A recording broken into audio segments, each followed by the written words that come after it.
Hello friends, Radhe Radhe, जय श्री कृष्णा। मैं softy Singh आपके अपने यूट्यूब चैनल माय शिव साधना में आप सभी का हार्दिक स्वागत करती हूँ। कैसे हैं आप सब? आशा करती हूँ आप सब अच्छे होंगे, स्वस्थ होंगे। राधा रानी की कृपा आप सब पर सदा सर्वदा बनी रहे। फ्रेंड्स, आज की वीडियो में मैं आपके लिए चैत्र मास के शुक्ल पक्ष में आने वाली एकादशी, जिसे कामदा एकादशी के नाम से जाना जाता है, उसके बारे में जानकारी लेकर आई हूँ।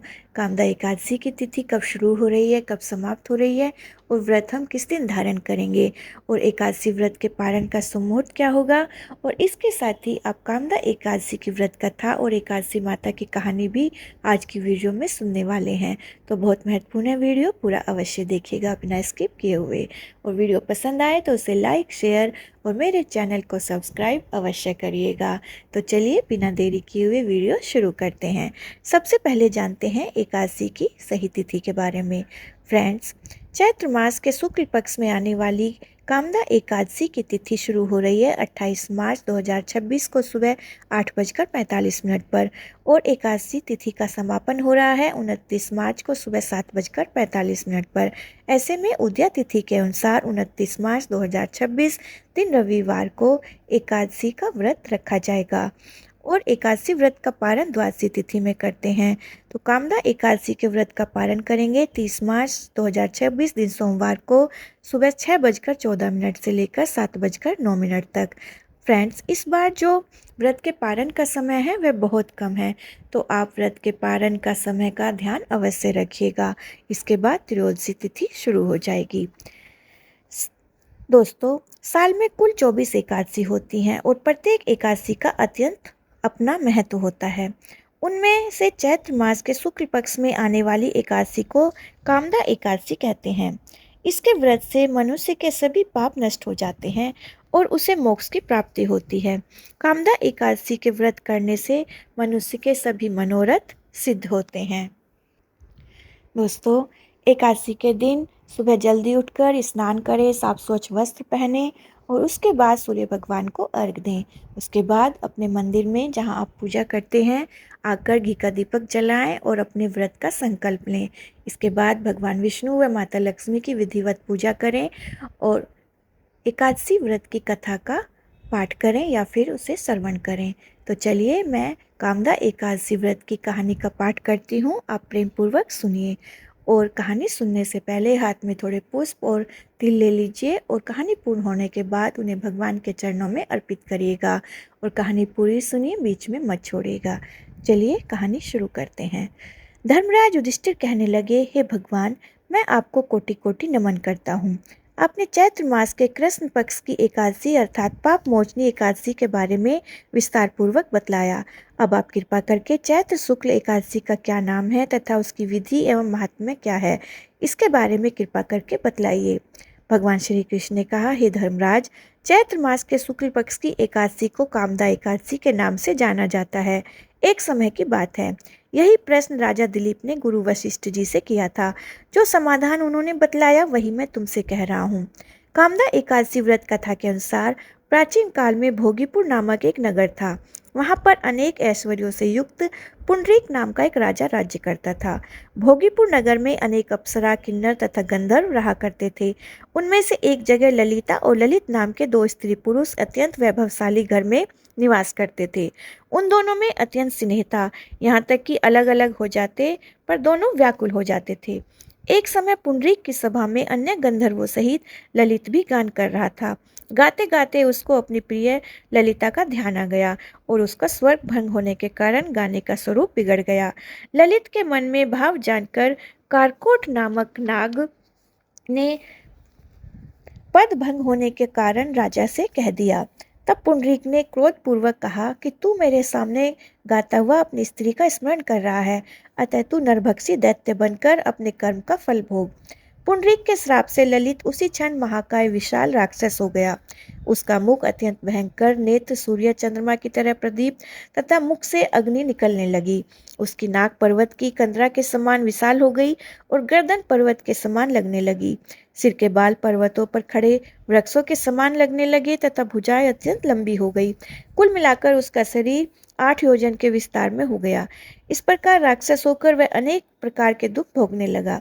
जब उसकी प्रियतमा ललिता को यह सब मालूम हुआ तो उसे अत्यंत खेद हुआ और वह अपने पति के उद्धार का यत्न सोचने लगी। वह राक्षस अनेक प्रकार के घोर दुख भोगता हुआ घने जंगलों में रहने लगा। उसकी स्त्री उसके पीछे पीछे जाती और विलाप करती रहती। एक बार ललिता अपने पति के पीछे पीछे घूमती हुई विंध्याचल पर्वत पर पहुंच गई, जहां पर श्रृंगी ऋषि का आश्रम था। ललिता शीघ्र ही श्रृंगी ऋषि के आश्रम में गई और वहां जाकर अत्यंत विनीत भाव से प्रार्थना करने लगी। उसे देखकर श्रृंगी ऋषि बोले, हे सुज्ञे, तुम कौन हो और यहाँ किस लिए आई हो? ललिता बोली, हे मुने, मेरा नाम ललिता है। मेरा पति राजा पुंडरीक के श्राप से विशालकाय राक्षस हो गया है। इसका मुझको महान दुख है। उसके उद्धार का कोई उपाय बताइए। श्रृंगी ऋषि बोले, हे गंधर्व कन्या, अब चैत्र शुक्ल एकादशी आने वाली है, जिसका नाम कामदा एकादशी है। इसका व्रत करने से मनुष्य के सब कार्य सिद्ध होते हैं। यदि तू कामदा एकादशी का व्रत कर उसके पुण्य का फल अपने पति को दे तो वह शीघ्र ही राक्षस योनि से मुक्त हो जाएगा और राजा का श्राप भी शांत हो जाएगा। मुनि के ऐसे वचन सुनकर ललिता ने चैत्र शुक्ल एकादशी आने पर उसका व्रत किया और द्वादशी को ब्राह्मणों के सामने अपने व्रत का फल अपने पति को देती हुई भगवान से इस प्रकार कहने लगी, हे प्रभु, मैंने जो यह व्रत किया है इसका फल मेरे पति देव को प्राप्त हो, जिससे वह राक्षस योनि से मुक्त हो जाएं। एकादशी का फल देते ही उसका पति राक्षस योनि से मुक्त हो गया और अपने पुराने स्वरूप को प्राप्त हुआ। फिर अनेक सुंदर वस्त्राभूषणों से युक्त होकर ललिता के साथ विहार करने लगा। उसके पश्चात वे दोनों विमान में बैठकर स्वर्गलोक को चले गए। वशिष्ठ मुनि बोले, हे राजन, इस व्रत को विधि पूर्वक करने से समस्त पाप नष्ट हो जाते हैं तथा राक्षस आदि योनि से भी मुक्ति मिल जाती है। संसार में इसके बराबर कोई और दूसरा व्रत नहीं है। इसकी कथा पढ़ने व सुनने से वाजपेयी यज्ञ का फल प्राप्त होता है। तो ये थी कामदा एकादशी की व्रत कथा। प्रेम से बोलिए विष्णु भगवान की जय। और अब आप सुनेंगे एकादशी माता की कहानी। मूर नाम का एक दैत्य था। रावण और कंस की तरह वह भी बड़ा आतंक मचाता था। स्वर्ग में देवों सहित सभी को पीड़ा देता था। सब लोग उससे परेशान होकर श्रीमन नारायण की शरण में गए। भगवान ने कहा, मैं उसे संभालता हूँ, चिंता मत करो। भगवान मूर के साथ युद्ध करने लगे, लेकिन अपनी सारी शारीरिक शक्ति लगाकर भी भगवान कुछ नहीं कर सके। भगवान को युद्ध के मैदान से पलायन करना पड़ा। वे हिमालय की एक गुफा में छिप गए। मूर भी उनका पीछा करता हुआ वहां पहुंच गया। भगवान ने ध्यान करना शुरू किया और उनके मन से एक शक्ति उत्पन्न हुई, उनकी मानसिक शक्ति।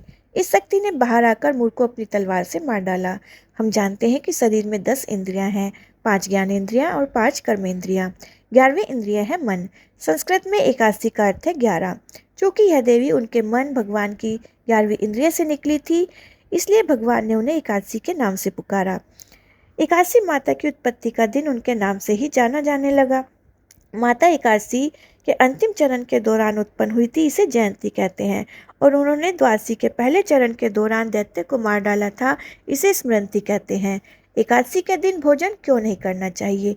भगवान ने घोषणा की कि एकादशी के दौरान देवी के इस महान कार्य के कारण पूरे जगत में कोई भी पाप नहीं रहेगा, लेकिन पाप तो पहले से ही है। जब उसने यह सुना, पाप पुरुष आश्रय की तलाश में इधर उधर भागने लगा। एकादशी के दौरान वह कहाँ रहेगा?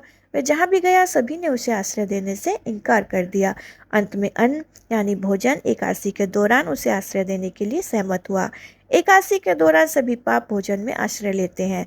जो कोई एकादशी के दौरान भोजन करता है, ये पाप उस व्यक्ति में प्रवेश करेंगे और रोग, समस्या, हानि, परेशानी इत्यादि बन जाएंगे।